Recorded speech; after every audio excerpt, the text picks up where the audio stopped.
Bonjour les enfants, nous voici parvenus au début de la Semaine Sainte, la grande semaine chrétienne de l'année, puisque c'est la semaine au cours de laquelle nous allons célébrer la mort et la résurrection de Jésus. Cette Semaine Sainte, elle commence le dimanche des Rameaux. C'est ce jour-là que Jésus est entré dans la ville de Jérusalem, la même ville où il va être condamné à mort le vendredi suivant. C'est dans cette ville de Jérusalem qu'il va entrer de façon triomphale. Il entre dans Jérusalem de façon triomphale parce que les gens, en le voyant arriver, reconnaissent en lui le Messie, celui qui vient au nom du Seigneur. Pendant la messe, juste avant de commencer la prière eucharistique au cours de laquelle le prêtre consacre le pain et le vin au corps et au sang de Jésus, nous chantons « Saint, Saint, Saint le Seigneur, Dieu de l'univers, le ciel et la terre sont remplis de ta gloire, Hosanna au plus haut des cieux. Béni soit celui qui vient au nom du Seigneur. » Eh bien, cette expression « béni soit celui qui vient au nom du Seigneur », c'est ce que les Juifs qui étaient réunis justement pour préparer la Pâque juive, ils étaient donc très nombreux ce jour-là, c'est ce que les Juifs ont chanté en voyant Jésus rentrer dans Jérusalem. Et c'est pour ça qu'on appelle cela l'entrée triomphale de Jésus.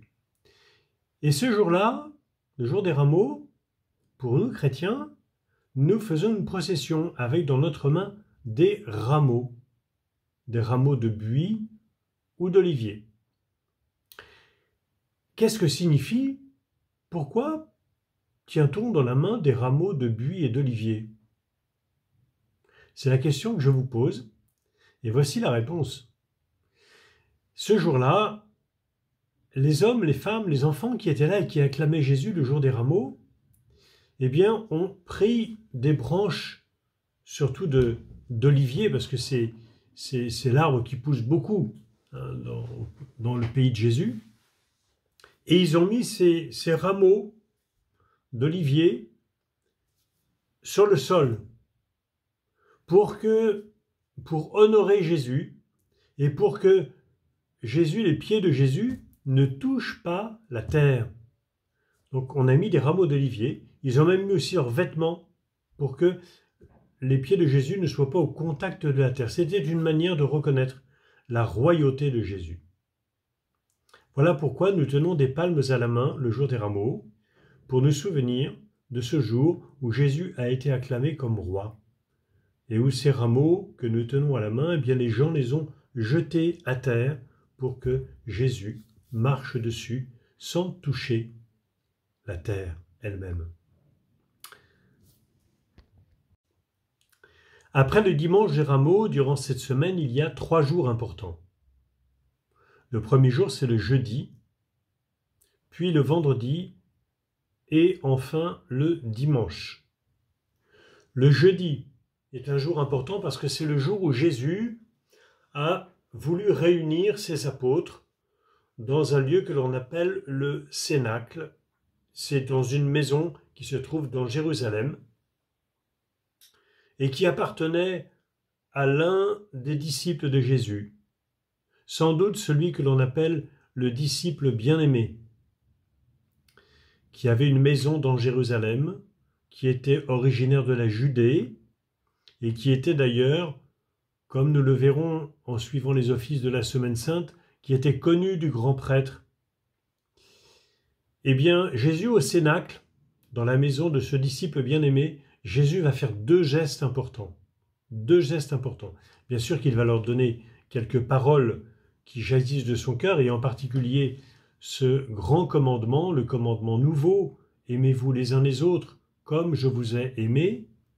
Et bien précisément ce commandement nouveau que Jésus a donné à ses apôtres, il va le mettre en pratique en posant 2 gestes qui vont déconcerter les apôtres qui en sont témoins. Le premier geste, c'est le lavement des pieds. Jésus va passer devant chacun de ses apôtres, leur laver les pieds. Et ce qu'il fait, eh bien, ça va choquer les apôtres parce que ce qu'il fait, c'est ce que fait normalement un esclave. Puis un esclave qui n'est pas juif, un esclave étranger, donc que l'on considère comme rien. C'est ce geste-là que Jésus fait lui-même pour montrer qu'il est venu sur terre pour nous donner sa vie en s'abaissant au plus bas niveau pour nous élever dans la gloire de son Père. Il s'est abaissé et justement les apôtres vont s'en rendre compte le lendemain, le vendredi, lorsque Jésus mourra sur la croix. Il s'est abaissé jusqu'à mourir et à donner sa vie. C'est pour ça qu'il leur lave les pieds. Il se montre ainsi le serviteur de ses apôtres en les invitant à devenir eux-mêmes les serviteurs les uns des autres. Et le deuxième geste que Jésus accomplit ce soir-là, eh bien sûr, c'est, vous le savez tous très bien, puisque vous venez à la messe tous les dimanches, eh bien c'est l'Eucharistie. Ce soir-là, il va prendre du pain et il va dire « Ceci est mon corps, prenez et mangez, ceci est mon corps livré pour vous. » Et puis il va prendre du vin et dire « Prenez et buvez, ceci est mon sang versé pour vous. » Puis après avoir dit cette parole, il va dire à ses apôtres « Faites ceci en mémoire de moi. » Il fait ainsi de ses apôtres qui sont là autour de lui pour partager ce dernier repas, des prêtres, en leur donnant l'ordre d'accomplir ce qu'il vient de faire.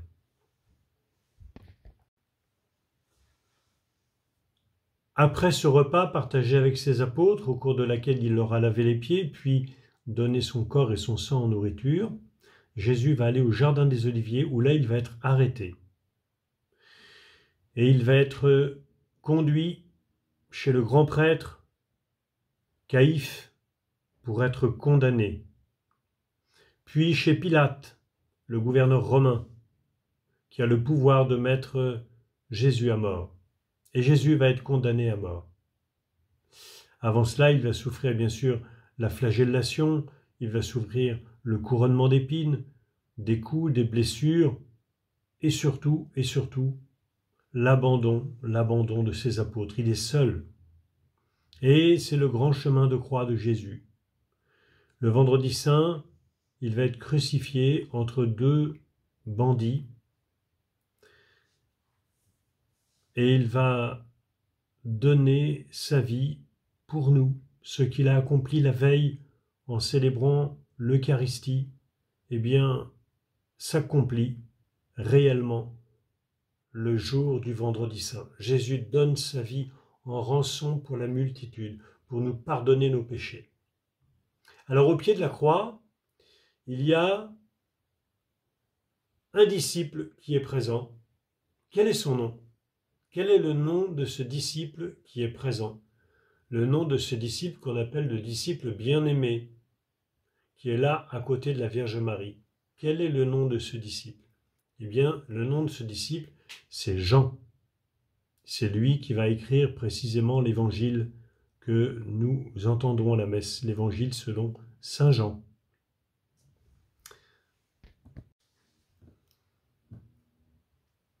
Et après avoir passé une nuit dans le tombeau, après sa mort le vendredi saint, après avoir passé une nuit et un jour entier dans le tombeau, après avoir passé le samedi dans le tombeau, Jésus, à l'aube du dimanche, que l'on appelle, nous, le premier jour de la semaine, parce que pour nous, la nouvelle semaine recommence par la résurrection de Jésus.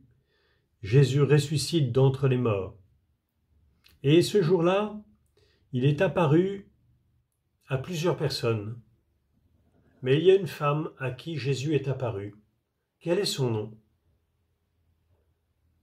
Son nom est bien connu, c'est Marie-Madeleine. À Marie-Madeleine, il est apparu sans se faire reconnaître tout de suite. Elle était venue au tombeau pour embaumer le corps de Jésus parce que Jésus avait été enterré à la hâte, parce que pour les Juifs, il y avait le lendemain, samedi, le jour du grand repos. On ne pouvait pas travailler, donc Marie-Madeleine et les saintes femmes avaient gardé des aromates pour pouvoir embaumer le corps de Jésus le dimanche matin. Et quand elle arrive au tombeau, la pierre a été roulée, il n'y a plus personne dans le tombeau, et elle se met à pleurer, parce qu'on a enlevé celui qu'elle aimait, Jésus, son maître. Et Jésus va lui apparaître, et elle ne va pas le reconnaître tout de suite. Et c'est lorsque Jésus va l'appeler par son nom qu'aussitôt elle va reconnaître à la voix celui qui l'avait sauvée du péché et qu'elle aimait tant. Elle va lui dire cette petite expression très très familière, Rabbouni, ça veut dire petit maître dans la langue de Jésus.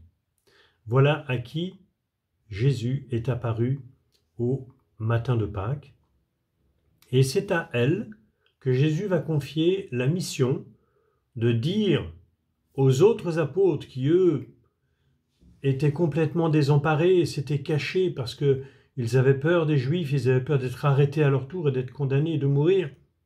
C'est à elle, Marie-Madeleine, que Jésus va dire « Va dire à mes frères que je suis ressuscité et que je les précède en Galilée. C'est là qu'ils me verront. » Oui, Jésus, le matin de Pâques, est ressuscité d'entre les morts, et en ressuscitant d'entre les morts, c'est nous qu'il ressuscite aussi avec lui, parce que Jésus nous donne sa vie.